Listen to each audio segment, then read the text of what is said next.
Good morning students. तो आज के क्लास में हम लोग इलेक्ट्रिकल, इलेक्ट्रॉनिक्स और मैकेनिकल इंजीनियरिंग फोर्थ सेमेस्टर के लिए कॉमन टॉपिक स्टार्ट करने जा रहे हैं, जिस टॉपिक का नाम है ऑसिलेटर्स। ठीक है, तो यहाँ पे हम लोग जो भी ऑसिलेटर के बारे में हम लोग जो डिस्क्रिप्शन यहाँ पे करेंगे, हम लोग जो भी यहाँ पे डिस्कस करेंगे वो हम लोग फीडबैक ऑसिलेटर की बात करेंगे, क्योंकि हमने इससे पहले फीडबैक एम्पलीफायर पढ़ा था। ठीक है, तो फीडबैक एम्पलीफायर मैकेनिकल इंजीनियरिंग को पढ़ना नहीं था, उनको डायरेक्ट ऑसिलेटर के बारे में ही पढ़ना था। तो उनको कुछ बातें उनको यहाँ हम क्लियर करेंगे, उनको समझ में आनी चाहिए। तो सबसे पहले हम यहाँ पे फीडबैक ऑसिलेटर की बात करेंगे। तो फीडबैक ऑसिलेटर क्या होता है ये आपको हम यहाँ पे बताएंगे कि किस तरह से एक फीडबैक ऑसिलेटर काम करता है। तो फीडबैक कहने का मतलब हुआ कि एक एम्पलीफायर होगा, उस एम्पलीफायर के फीडबैक में हम लोग क्या करेंगे कि एक फीडबैक नेटवर्क लगाएंगे और उस फीडबैक नेटवर्क को हम लोग पॉजिटिव फीडबैक बनाएंगे और उस पॉजिटिव फीडबैक को हम लोग ऑसिलेटर के तरह वर्क कराएंगे। अब ये ऑसिलेटर के तरफ पॉजिटिव फीडबैक कब काम करेगा? ये ऑसिलेटर के तरफ पॉजिटिव फीडबैक तभी काम करेगा जब हम लोग इनपुट को क्या करेंगे, जीरो करेंगे। इनपुट को हम लोग जीरो करेंगे। तो चलिए ये सब बातें इसमें क्लियर होगी हमको, लेकिन उससे पहले हम पढ़ते हैं कि what is an oscillator. Oscillator क्या होता है? तो बेसिकली ऑसिलेटर जो होता है, यहाँ पे हम लोग एक इलेक्ट्रिकल इलेक्ट्रॉनिक ऑसिलेटर की बात कर रहे हैं, हम यहाँ पे मैकेनिकल ऑसिलेटर की बात नहीं करेंगे। ठीक है, कि मैकेनिकल इंजीनियरिंग में भी हम लोग ऑसिलेटर के बारे में पढ़ते हैं, that is the mechanical oscillator. जैसे हमारा स्प्रिंग और ब्लॉक सिस्टम होता है वो भी ऑसिलेट करता है, तो that is a type of what mechanical oscillator. यहाँ पे जो भी ऑसिलेटर की बात होगी वो इलेक्ट्रिकल एंड इलेक्ट्रॉनिक्स ऑसिलेटर की बात होगी। इसके अंदर आप जो भी कंपोनेंट्स देखेंगे या तो इलेक्ट्रिकल होगा, नहीं तो इलेक्ट्रॉनिक्स कंपोनेंट होगा। ठीक है, तो आइए हम लोग सबसे पहले डिस्कस कर लेते हैं कि व्हाट इज एन ऑसिलेटर। तो ऑसिलेटर एक इलेक्ट्रॉनिक डिवाइस है जो कि क्या करता है, तो वो एक वेवफॉर्म जनरेट करता है। वेवफॉर्म जनरेट करता है। अब ये वेवफॉर्म जनरेट करता है तो किस प्रकार का वेवफॉर्म जनरेट करता है? तो ये एक पीरियोडिक, कंटिन्यूअस, ठीक है, अल्टरनेटिंग वेवफॉर्म जनरेट करता है। कहने का मतलब क्या है कि ये पीरियोडिक, जिसका कुछ ना कुछ पीरियड हो, उसके बाद कंटिन्यूअस, जो कि कंटिन्यूअसली जनरेट हुआ हो, और तीसरा हमारा क्या हुआ, तीसरा हमारा अल्टरनेटिंग। तो इस प्रकार का वेवफॉर्म आपने देखा होगा, इस प्रकार का वेवफॉर्म जो कि पीरियोडिक भी हो और हमारा कैसा हो, ऑसिलेटिंग हो हमारा, और कैसा हो, अल्टरनेटिंग हो। तो इस टाइप का वेवफॉर्म आपने देखा है। तो जनरली हम लोग इस टाइप का वेवफॉर्म ऐसा हम लोग बनाते हैं। तो this is nothing but A sinusoidal wave. This is what, sinusoidal wave. ये साइन वेव है हमारा। ठीक है, हो सकता है वो ऐसा भी वेव फॉर्म हो जो कि हमारा डेफिनेशन को सेटिस्फाई करे, like this. This is what, this is a triangular, this is a rectangular wave form. ठीक है, एक ऐसा भी वेव फॉर्म हो, this is called what, triangular wave form. तो ये सारे वेवफॉर्म जो होंगे वो कौन प्रोड्यूस करेगा? An oscillator. तो जनरली ऑसिलेटर इन सब में से बहुत ज्यादा हम लोग इस टाइप के वेवफॉर्म को क्या करते हैं, जनरेट करते हैं। मतलब कि अगर साइनोसॉइडल वेवफॉर्म को हम लोग बहुत ज़्यादा ऑसिलेटर के मदद से क्या करते हैं, जनरेट करते हैं। बाकी ये सब जो आप देख रहे हैं इसका भी जनरेशन हम कर सकते हैं ऑसिलेटर से, लेकिन हम लोग प्रेफर किसको करते हैं, हम लोग ये साइनोसॉइडल वेवफॉर्म को क्या करते हैं, प्रेफर करते हैं ऑसिलेटर से जनरेट करने के लिए। हम लोग साइनोसॉइडल वेवफॉर्म जनरेट करते हैं। अब यहाँ पे एक क्वेश्चन अराइज होगा जिसको आगे हम लोग देखेंगे कि कैसे ये पॉसिबल है कि बिना इनपुट दिए हमको आउटपुट मिलेगा। तो हम आगे आपको बताएंगे कि बिना इनपुट दिए आप किस प्रकार से आउटपुट को क्या कर सकते हैं, जनरेट कर सकते हैं। जब हम लोग ऑसिलेटर के डिफरेंट टाइप्स को देखेंगे तब हमको यहाँ पे पता चलेगा कि without giving an actual input signal we can generate a continuous periodic wave form. हम लोग एक कंटिन्यूअस पीरियोडिक वेव फॉर्म को क्या कर सकते हैं, जनरेट कर सकते हैं। ठीक है, तो यही बातें हमने ऊपर में लिखी है। सेकेंड पॉइंट हमने मेंशन किया है कि डिफरेंट टाइप ऑफ वेवफॉर्म को ये जनरेट कर सकता है, बट मोर प्रेफरेबली हम लोग क्या करते हैं, एक साइनोसॉइडल वेवफॉर्म को जनरेट करते हैं। साइनोसॉइडल मतलब या तो साइन या कॉस वेवफॉर्म हमारा होगा, उसको हम लोग जनरेट करते हैं। ठीक है, नेक्स्ट हमने लिखा है कि ये एसी को डीसी में कन्वर्ट, ये डीसी को एसी में कन्वर्ट करता है। It is a type of what, DC to AC converter. ठीक है, तो ये डीसी टू एसी कन्वर्ट कैसे करता है, यही इसी बात पे हमारा आंसर छुपा हुआ है कि how an oscillator work without giving N input. बिना इनपुट दिए आउटपुट ये कैसे प्रोड्यूस करता है। तो ये इसी स्टेटमेंट पर हमारा डिपेंड करता है कि convert DC into AC, DC को एसी में क्या करता है, कन्वर्ट करता है। मतलब कि जो भी हम डीसी सप्लाई एम्पलीफायर के ऊपर आपने देखा होगा एक डीसी सप्लाई हम लोग देते हैं वीसीसी प्लस वीसीसी हम लोग देते हैं, ठीक है। तो ये प्लस वीसीसी का यूज करके ही क्या करता है कि आउटपुट जनरेट करता है। लेकिन प्लस वीसीसी तो हमारा डीसी सप्लाई है, लेकिन ऑसिलेटर के आउटपुट में एसी हमको मिलता है। कैसा मिलता है, एसी सप्लाई मिलता है, continuous time varying alternating AC supply मिलता है। तो ये कैसे पॉसिबल हो पाता है, इसका मतलब जरूर है कि ऑसिलेटर क्या है, it is a type of what, DC to AC converter, DC to AC ये कन्वर्टर है, ठीक है। तो ये बातें हमने यहाँ पे लिखी है।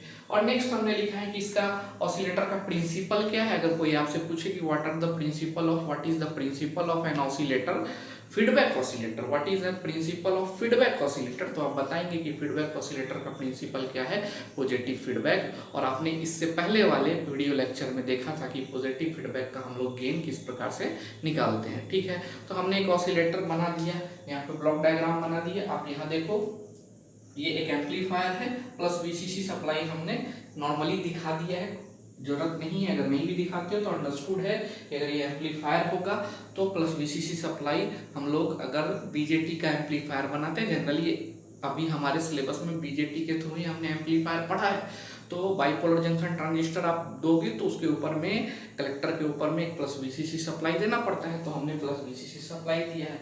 अच्छा, ये जो एम्पलीफायर आपने यूज किया है वो कॉमन इमीटर होना चाहिए ताकि इसके अंदर 180 डिग्री का फेज शिफ्ट हो सके, ठीक है। तो हम लोग यहाँ पे कॉमन इमीटर एम्पलीफायर यूज करेंगे जो कि 180 डिग्री का फेज शिफ्ट प्रोड्यूस करेगा, ठीक है। नेक्स्ट हमारा क्या है, फीडबैक नेटवर्क। फीडबैक नेटवर्क भी क्या करेगा, 180 डिग्री का फेज शिफ्ट प्रोड्यूस करेगा। इससे पहले हमने देखा था पॉजिटिव फीडबैक में कि टोटल ओवरऑल फीडबैक पूरा लूप में अगर घूम जाए तो कितने का फेज शिफ्ट होना चाहिए, या तो हमारा 0 डिग्री का होना चाहिए, या 360 का होना चाहिए, या फिर इंटीग्रल मल्टीपल ऑफ 360 होना चाहिए, ठीक है।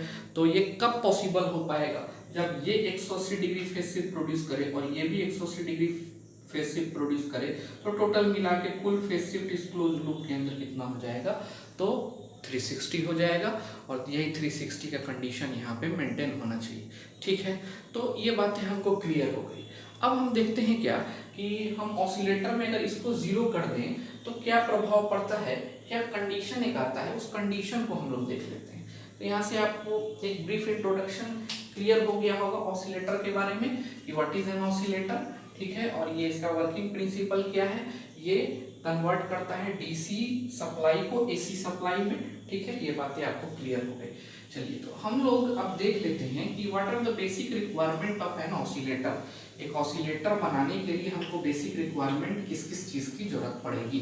तो बेसिक रिक्वायरमेंट में हम जनरली बोलेंगे कि हमको बेसिक रिक्वायरमेंट में तो एक तो प्लस पॉजिटिव फीडबैक चाहिए, एक हमको क्या चाहिए, पॉजिटिव फीडबैक चाहिए, और दूसरा हमको क्या चाहिए, तो हमको जो फीडबैक नेटवर्क चाहिए उसके अंदर ऐसा एलिमेंट चाहिए जो कि एक फेज शिफ्ट प्रोड्यूस करे, कितने का, 180 डिग्री का, ठीक है। तो जनरल 2 रिक्वायरमेंट तो जरूरी है। एम्पलीफायर के साथ एक फीडबैक नेटवर्क कैसा चाहिए, तो ऐसा फीडबैक नेटवर्क चाहिए जिसका एलिमेंट्स जो है वो आपस में मिलकर के कितने डिग्री का फेज शिफ्ट करे, तो 180 डिग्री का फेज शिफ्ट प्रोड्यूस करे, ठीक है। तो हम एक ब्लॉक डायग्राम बना लेते हैं और उस ब्लॉक डायग्राम से एक कंडीशन डिराइव करते हैं। यहाँ से एक कंडीशन तो हमारा ये हो गया कि वो जो डिवाइस है हमारा एन ऑसिलेटर, मतलब अगर ऑसिलेटर है तो टोटल फेज शिफ्ट कितना करेगा, तो 0 डिग्री का करेगा, या फिर 360 डिग्री का करेगा, या इंटीग्रल मल्टीपल ऑफ 360 करेगा, ठीक है। तो एक और कंडीशन हम लोग ऑसिलेटर का देख लेते हैं। तो यहाँ पे हमने एक ब्लॉक डायग्राम बनाया, ये what is this is what ए, ठीक है। जनरली ये क्या था, V0 अपॉन व्हाट, VI, और ये एंगल कितना 180 डिग्री फेज शिफ्ट प्रोड्यूस करता था, and this is what beta, this is nothing but equal to VF upon V0, और इसका एंगल बोले तो ये भी कितना डिग्री, 180 डिग्री प्रोड्यूस करेगा, ठीक है। और यहाँ पे हम लोग क्या करते हैं, हम लोग ये डायग्राम बनाते हैं, ठीक है। तो ये था हमारा डायग्राम, और यहाँ पे हमने क्या किया था, एक सप्लाई लगाया था, इस सप्लाई का नाम दिया था हमने Vs, ठीक है। और बाकी हमने इधर भी बना सकते हैं, तो इधर का फिलहाल हमको जरूरत है नहीं, इसलिए हम लोग इधर नहीं बनाते हैं, हमको इधर से ही काम है। तो यहाँ पे हम नेमिंग कर देते हैं। यहाँ पे हमने क्या लिया था, प्लस माइनस Vi, ठीक है। और यहाँ क्या लिया था, माइनस प्लस Vf, ठीक है ना। तो ये कंडीशन है हमारा। पहला कंडीशन क्या है कि फीडबैक क्या होना चाहिए, पॉजिटिव होना चाहिए। What are the basic requirement, feedback कैसा होना चाहिए, पॉजिटिव होना चाहिए। और फीडबैक नेटवर्क के अंदर जो भी एलिमेंट्स हो वो कितने डिग्री का फेज शिफ्ट प्रोड्यूस करे, 180 डिग्री का फेज शिफ्ट प्रोड्यूस करे, so that the total phase shift across a close loop is equal to what, 360 degree, 360 degree होना चाहिए। अब देखो यहाँ पे अगर हम इसको जीरो कर देंगे, जीरो करने का मतलब क्या है, ये जीरो हो गया, तो ये जीरो अगर हो जाएगा तो ये शॉर्ट सर्किटेड हो जाएगा। वोल्टेज जीरो मतलब शॉर्ट सर्किटेड हो गया, this is equal to what, zero. तो ये शॉर्ट सर्किटेड हो गया। अब हम इसमें KVL अप्लाई करते हैं। अगर मान लो if we apply the KVL, इसके अंदर KVL अप्लाई करेंगे तो using KVL at input, using KVL at input, input पे KVL अप्लाई करो तो this is nothing but equal to minus of what Vi plus of what Vf, ठीक है। This is equal to zero, ठीक है। तो यहाँ से हम लोग क्या बोल सकते हैं, Vi equal to what, Vf, ठीक है। तो हम ये कंडीशन आ गया। अब Vi equal to Vf, Vi equal to Vf, what is Vi, Vi क्या होगा यहाँ से हम निकाल के बता सकते हैं, ठीक है। Vi is nothing but it is equal to V0 by A। तो हम Vi को क्या लिख सकते हैं, this is nothing but equal to V0 by A। And what is Vf, Vf को हम यहाँ से क्या लिख सकते हैं, Vf equal to what, beta into what, V0। Vf is beta into V0, तो हम लोग Vf को क्या लिख सकते हैं, बीटा इंटू व्हाट, V0। अब देखो यहाँ भी V0, यहाँ भी V0, हम इसको कैंसिल कर सकते हैं, तो कैंसिल कर दिया। तो यहाँ से अगर A बीटा हम लोग ले तो A beta is equal to what, 1, A beta is equal to 1। So this is the required condition for what, an oscillator. Oscillator का ये रिक्वायर्ड कंडीशन है, ठीक है। मतलब हम आगे चल के आपको बताएंगे कि there is a Barkhausen principle और बार्कहाउज़ेन क्राइटेरिया। एक ऑसिलेटर बनने के लिए किसी भी एम्पलीफायर को, किसी भी क्लोज लूप एम्पलीफायर को ये बार्कहाउज़ेन क्राइटेरिया को फुलफिल करना पड़ता है। और बार्कहाउज़ेन क्राइटेरिया में दो बातें होती है। पहली बातें क्या होती है कि ए बीटा का मॉड, ये मॉड में हम लोग लेंगे वहाँ पे, ये पॉजिटिव होना चाहिए। A beta mod is always equal to 1, ठीक है, always equal to 1 for sustaining the oscillation and it must be little greater than 1। मतलब कहने का मतलब है कि ये दो कंडीशन वहाँ पे हम लोग पढ़ेंगे, जब देखेंगे तो हम लोग वहाँ पे डिस्कस करेंगे, ठीक है। तो एक तो कंडीशन यहाँ से निकला। दूसरा बार्कहाउज़ेन का क्या क्राइटेरिया है कि टोटल एंगल जो होना चाहिए फेज शिफ्ट के क्रॉस, टोटल क्लोज लूप के cross, not phase shift, close loop के क्रॉस टोटल एंगल कितना होना चाहिए, तो 360 होना चाहिए या 0 होना चाहिए या इंटीग्रल मल्टीपल ऑफ 360 होना चाहिए। तो this is the two criteria given by a scientist known as Barkhausen, उसी को हम लोग बार्कहाउज़ेन क्राइटेरिया बोलते हैं, ठीक है। तो ये आगे हम लोग देखेंगे। तो फिलहाल हमने यहाँ से प्रूव कर दिया कि आगे जैसा कि बार्कहाउज़ेन बोलेगा कि किसी भी क्लोज लूप एम्पलीफायर को ऑसिलेटर बनने के लिए पहला कंडीशन फुलफिल होना चाहिए। अगर ये पहला कंडीशन फुलफिल होता है तो इसका दूसरा कंडीशन भी फुलफिल ऑटोमेटिकली हो जाएगा। तो पहला कंडीशन अगर फुलफिल करा देंगे आप, तो पहला कंडीशन हमने फुलफिल करा दिया, और पहला कंडीशन फुलफिल कराने के लिए हमने यहाँ क्या किया, Vs को 0 कर दिया, तभी तो ये कंडीशन आया है। ये condition A beta equal to 1 कब आया है, जब हमने यहाँ पे इनपुट वोल्टेज Vs को 0 कर दिया है, तो ये वाला कंडीशन आ गया। तो हम क्या बोल सकते हैं कि ऑसिलेटर का जो कि रिक्वायरमेंट था, हमने डिफिनेशन में लिखा था कि oscillator can work without an input, बिना इनपुट दिए। तो अब क्वेश्चन अराइज होगा कि सर ये इनपुट फिर कहाँ से लाएगा, क्योंकि दुनिया में ऐसी तो कोई भी चीज़ नहीं है कि without giving N input it will produce an output, कहीं ना कहीं से तो इनपुट लेगा। तो हाँ, ये इनपुट लेगा। ये इनपुट कहाँ से लेगा, तो VCC सप्लाई से लेगा। जो VCC सप्लाई हम लोग देते हैं ये वहाँ से इनपुट लेगा पहला। और या फिर ये noise transient amplifier is a noisy device. आपको पता होगा कि एक एम्पलीफायर जो होता है उसके अंदर सबसे ज़्यादा नॉइज होता है। अगर आप बाइपोलर जंक्शन ट्रांजिस्टर के थ्रू एम्पलीफायर बनाते हैं तो वो ज़्यादा नॉइजी होगा, तो वो नॉइस को ही क्या करता है, एज ए इनपुट ले लेता है और उस नॉइस से ही वो काम करता है। ठीक है, तो ये हमारा क्या हो गया, ये हमारा हो गया basic definition of what an oscillator, और दूसरा हमारा रिक्वायरमेंट ऑफ एन ऑसिलेटर। ठीक है, तो रिक्वायरमेंट ऑफ ऑसिलेटर में पॉजिटिव फीडबैक होनी चाहिए, और फीडबैक नेटवर्क जो आपने यूज़ किया है उस फीडबैक नेटवर्क कितना फेज शिफ्ट करे, तो 180 डिग्री का फेज शिफ्ट करे। ठीक है, तो 180 डिग्री का फेज शिफ्ट करे, तो यहाँ से एक बात क्लियर हो गई कि फीडबैक नेटवर्क के अंदर में केवल रसिस्टर एज ए एलिमेंट नहीं होगा, इसके अंदर कैपेसिटर और इंडक्टर भी होगा। ठीक है, या तो रसिस्टर और कैपेसिटर का उसके अंदर क्या होगा, कॉम्बिनेशन होगा। ठीक है, आगे हम लोग पढ़ेंगे। ठीक है, और या फिर उसमें इंडक्टर और कैपेसिटर का कॉम्बिनेशन होगा, ये भी हम लोग आगे पढ़ेंगे। तो जैसा कि हमने पहले आपको बताया कि रसिस्टर और कैपेसिटर का कॉम्बिनेशन होगा, तो हम लोग इसको ऑडियो फ्रीक्वेंसी ऑसिलेटर के कैटेगरी में रखेंगे, और अगर एल और सी का क्या होगा, कॉम्बिनेशन होगा, तो हम लोग इसको रेडियो फ्रीक्वेंसी के कैटेगरी में रखेंगे। आगे चल के पढ़ेंगे कि ऑसिलेटर, फीडबैक ऑसिलेटर को हम लोग दो प्रकार से क्लासीफाई करते हैं, एक ऑडियो फ्रीक्वेंसी ऑसिलेटर और एक radio frequency oscillator. Audio frequency oscillator को लो फ्रीक्वेंसी ऑसिलेटर बोला जाता है, और रेडियो फ्रीक्वेंसी ऑसिलेटर को हाई फ्रीक्वेंसी ऑसिलेटर बोला जाता है। ठीक है, और भी ऑसिलेटर्स होते हैं, ऐसा कोई ज़रूरी नहीं है कि इलेक्ट्रिकल इलेक्ट्रॉनिक्स में केवल फीडबैक से ही हम ऑसिलेटर बना सकते हैं। विदाउट फीडबैक का भी ऑसिलेटर होता है, जिसको हम लोग निगेटिव ऑसिलेटर बोलते हैं, और ये 5th सेमेस्टर में इलेक्ट्रॉनिक्स स्टूडेंट्स को पढ़ना है निगेटिव ऑसिलेटर, तो हम लोग इसको रेडियो फ्रीक्वेंसी के कैटेगरी में रखेंगे। आगे चल के पढ़ेंगे कि ऑसिलेटर, फीडबैक ऑसिलेटर को हम लोग दो प्रकार से क्लासीफाई करते हैं,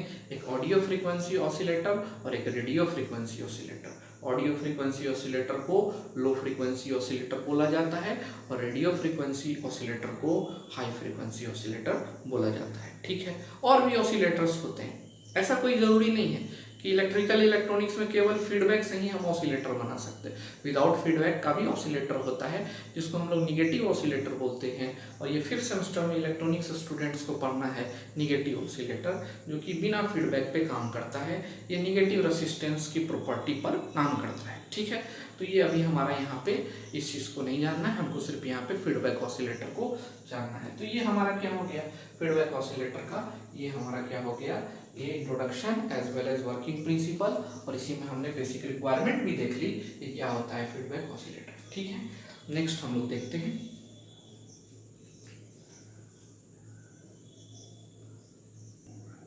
चलिए, तो जैसा कि हमने आपको बताया था कि किसी भी फीडबैक सर्किट को ऑसिलेटर बनने के लिए दो कंडीशन को सेटिस्फाई करना बहुत ही नेसेसरी है, और ये दो कंडीशन जो दिया था एक बारखाउजेन साइंटिस्ट ने दिया था, इसलिए हम इसको बारखाउजेन क्राइटेरिया बोलते हैं। ठीक है, या कहीं कहीं पे इसको बारखाउजेन प्रिंसिपल बोला जाता है। चूंकि यहाँ पे दो है इसलिए क्राइटेरिया को प्लूरल फॉर्म में लिया गया है, इसलिए क्राइटेरिया को प्लूरल फॉर्म क्राइटेरियन बोला जाता है। ठीक है, तो हमने यहाँ पे टॉपिक लिखा है बारखाउजेन क्राइटेरियन, क्योंकि यहाँ पे दो क्राइटेरिया लिया गया है। ठीक है, तो कहीं कहीं प्रिंसिपल भी बोलेगा तो कंफ्यूज नहीं होना है कि बारखाउजेन प्रिंसिपल या बारखाउजेन क्राइटेरिया या बारखाउजेन क्राइटेरियन। तो पहला क्राइटेरिया क्या है, पहला क्राइटेरिया हमने आपको पहले बताया था कि mod of this A beta must be equal to 1। Mod of A beta क्या होना चाहिए, 1 होना चाहिए। अच्छा, कहीं कहीं पे किसी बुक में आप देखेंगे ये लिख भी दिया है कि ये ए बीटा जो होना चाहिए this must be greater than 1। 1 तो होना चाहिए, this must be greater than equal to 1। 1 होना चाहिए क्या, सस्टेन ऑसिलेशन के लिए, और ग्रेटर देन 1 होना चाहिए ऑसिलेशन स्टार्ट होने के लिए। मतलब ऑसिलेशन स्टार्ट होने के लिए क्या होना चाहिए, इक्वल टू 1। मैं उल्टा थोड़ा बता दिया हूँ। ठीक है, इस बात को फिर से देखिएगा, ऑसिलेशन स्टार्ट होने के लिए क्या चाहिए, ए बीटा इक्वल टू 1।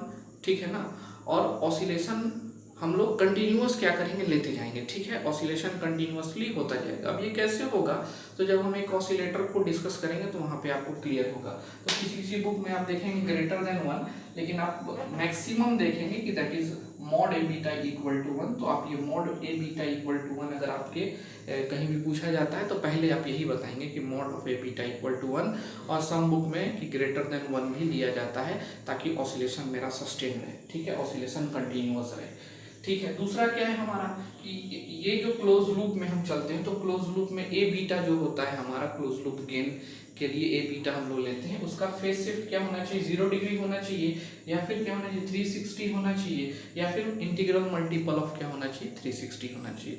तो हमको ऐसा अरेंजमेंट करना है। तो अगर ये दोनों कंडीशन अगर कोई भी फीडबैक नेटवर्क सेटिस्फाई करता है तो हम बोलेंगे क्या कि that is what an oscillator, वो क्या है, एक ऑसिलेटर है। अगर एक भी कंडीशन सेटिस्फाई करता है, अगर ये सेटिस्फाई करता है तो दूसरा ऑटोमेटिकली क्या करेगा, सेटिस्फाई करेगा। अगर एक भी क्राइटेरिया को ये क्या करता है, सेटिस्फाई करता है, तो दूसरा क्या करेगा, ये सेटिस्फाई करेगा, क्योंकि mod of A beta is equal to what 1, mod of A beta is equal to 1। अब आप देख सकते हो ये mod of A beta is equal to 1 है। अगर मैं ये बात बोल रहा हूँ आपको कि अगर ये वाला कंडीशन अगर वो सेटिस्फाई करता है तो दूसरा कंडीशन ऑटोमेटिकली सेटिस्फाई करेगा। ये कैसे पॉसिबल हो सकता है, ठीक है।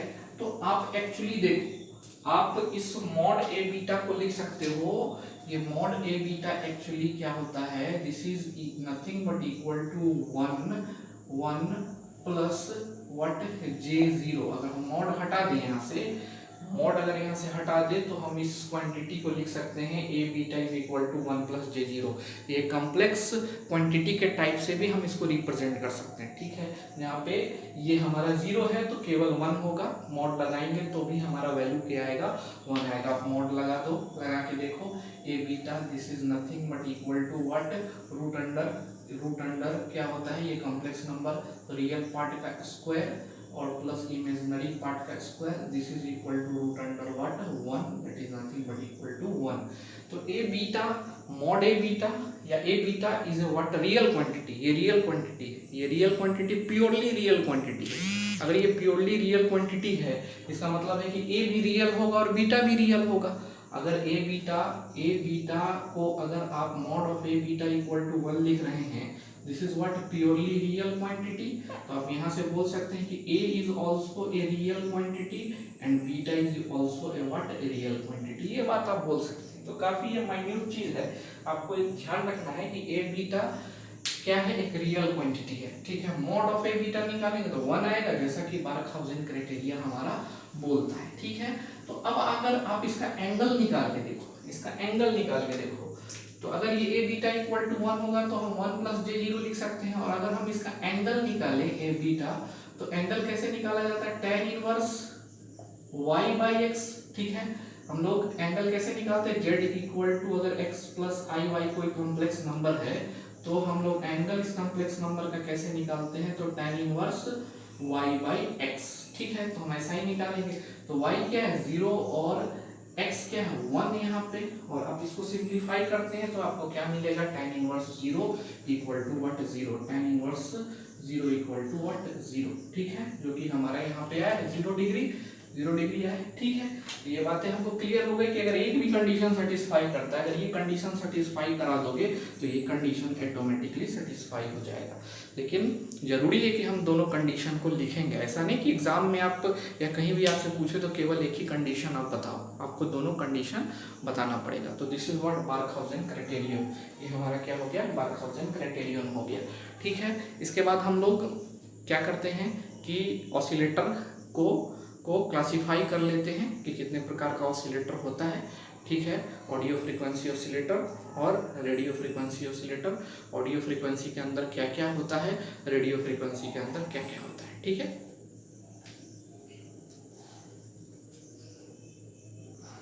चलिए तो हम लोग आगे चलते हैं। क्लासिफिकेशन हमने यहाँ पे लिखा है, लेकिन क्लासिफिकेशन देखने से पहले एक छोटा सा टॉपिक हम लोग देख लेते हैं।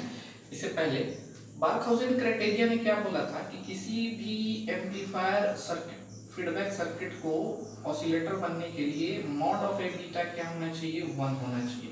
मॉड ऑफ ए बीटा क्या होना चाहिए, 1 होना चाहिए। तो हम लोग 3 कंडीशन देख लेते हैं। हम लोग केस 1 देखते हैं।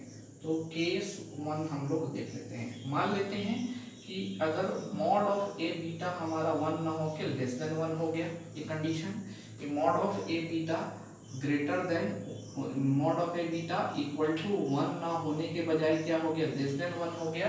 तो क्या होगा, तो देखिए होगा क्या कि आउटपुट में जो आपका वेव मिलेगा, आउटपुट में जो आपका वेव मिलेगा, this wave is what like this, कुछ आपका ऐसा वेवफॉर्म मिलेगा। मतलब कि ये कंटिन्यूअसली डिग्रेडेटेड होते होते जीरो हो जाएगा।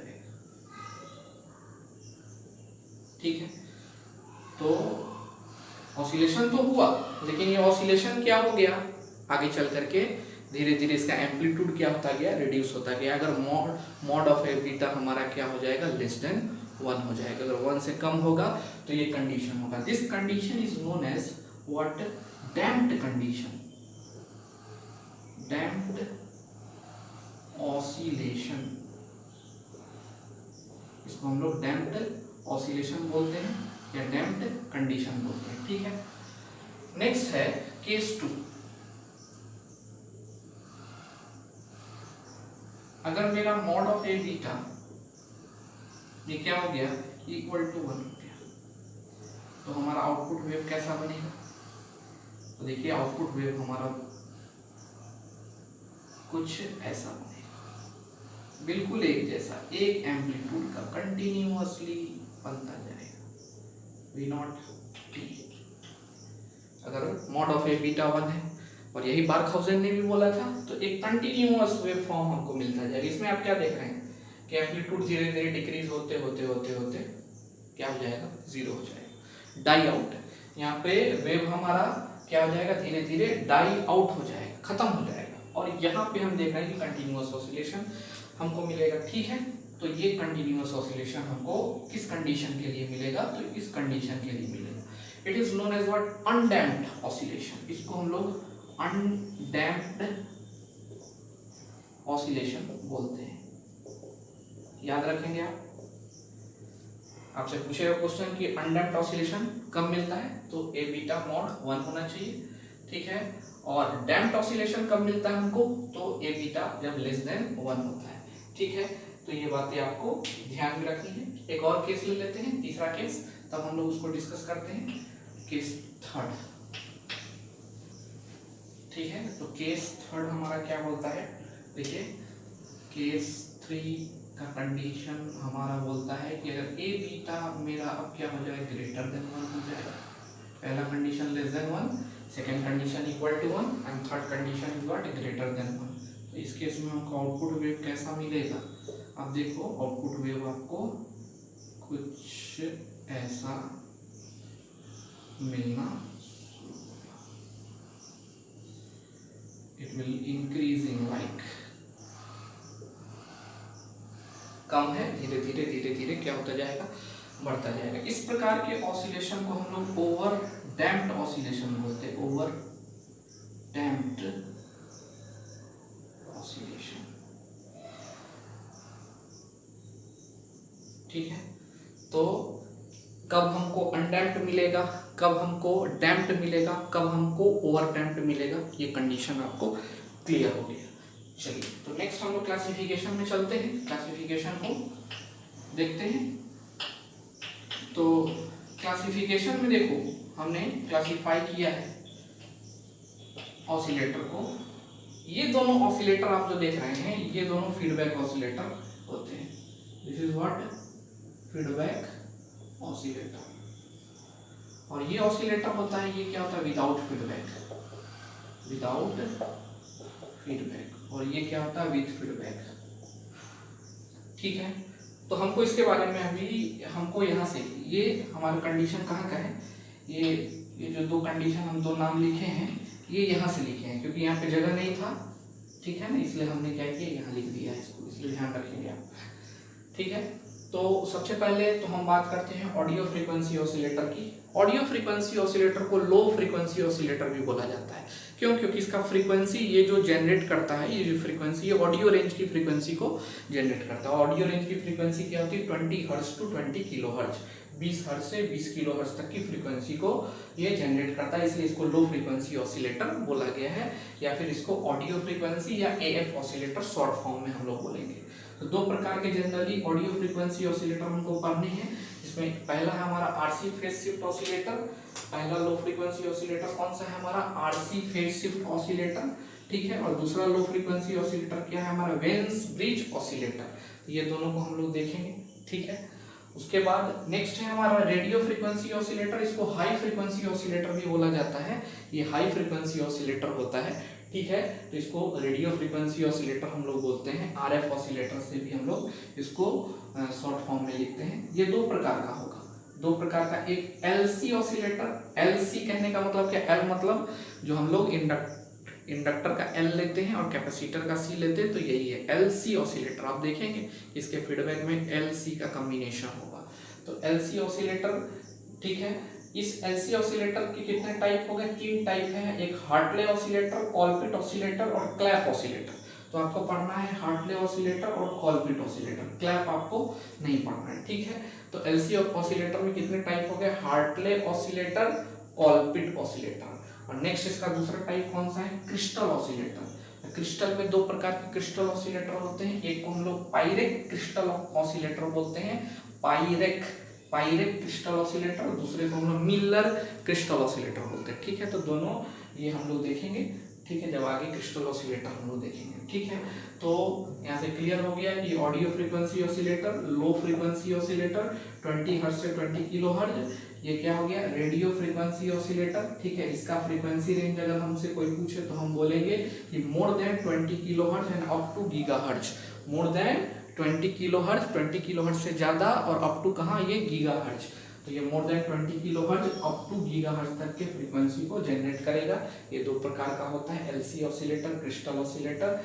एलसी ऑसिलेटर फर्दर हार्टले, कॉलपिट और क्लैप ऑसिलेटर में डिवाइड होता है। क्रिस्टल ऑसिलेटर का दो टाइप होता है, एक पायरेक क्रिस्टल ऑसिलेटर और मिलर क्रिस्टल ऑसिलेटर, ठीक है। अच्छा, ये जो निगेटिव ऑसिलेटर जो कि हमको नहीं पढ़ना, ये भी हाई फ्रीक्वेंसी पे काम करता है। ये भी किस पे काम करता है? हाई फ्रीक्वेंसी पे काम करता है। इसका दो एग्जांपल आप ले लें निगेटिव ऑसिलेटर का। तो एक टनल डायोड ऑसिलेटर है और दूसरा डायनेट्रॉन है। तो ये दोनों आपको पढ़ना नहीं है। तो ये हमारा क्या था? ब्रीफ क्लासिफिकेशन था क्या? किसका? ऑसिलेटर्स का। Feedback oscillators as well as with feedback, without feedback oscillator को हमने क्या किया? यहाँ पे क्लासीफाई किया है। और भी ऑसिलेटर्स होते हैं, ठीक है। क्लासिफिकेशन में और भी हम जोड़ सकते हैं, लेकिन एज पर द रिक्वायरमेंट जितना हमको पढ़ना है हमने इसमें क्या किया? इसको ऐड किया है, ठीक है। तो नेक्स्ट लेक्चर में हम लोग क्या करेंगे? नेक्स्ट लेक्चर में हम लोग स्टार्ट करेंगे सबसे पहले किससे? तो ऑडियो फ्रीक्वेंसी ऑसिलेटर से, जिसमें इस दोनों को हम डिस्कस करेंगे, ठीक है। उसके बाद फिर हम लोग रेडियो फ्रीक्वेंसी पे चलेंगे, ठीक है। तो ऑसिलेटर में बेसिकली आप यही समझिए कि फीडबैक नेटवर्क देने से फायदा होता है, पॉजिटिव फीडबैक देने से फायदा होता है कि एक सस्टेन ऑसिलेशन हमको मिलता है, ठीक है। एक सस्टेन ऑसिलेशन हमको मिलता है, ठीक है। तो दो इसके इंपॉर्टेंट पार्ट हो गए। पहला तो एक एम्पलीफायर नेटवर्क हो गया जो कि 180 डिग्री का फेज शिफ्ट करेगा। दूसरा हमारा क्या हो गया? फीडबैक नेटवर्क हो गया, ये भी 180 डिग्री का फेज शिफ्ट करेगा और ये पॉजिटिव फीडबैक सिस्टम होगा, ताकि जो टोटल फेज शिफ्ट हमारा ये क्लोज लूप में मिले वो कितना मिले? 360 डिग्री मिले। और यहाँ पर इनपुट को हम लोग क्या करते हैं? 0 कर देते हैं। और तो इनपुट ये कहाँ से लेता है? तो या तो इसके अंदर जनरेट हुए नॉइस ट्रांजिएंट से लेगा, और नहीं तो इसमें हम लोग जो DC power supply plus VCC करते हैं वहाँ से ये इनपुट को ले लेगा, ठीक है। तो ये सारी बातें हमको क्लियर हो गई। In next class we will start the audio frequency oscillator और low frequency oscillator. Thank you.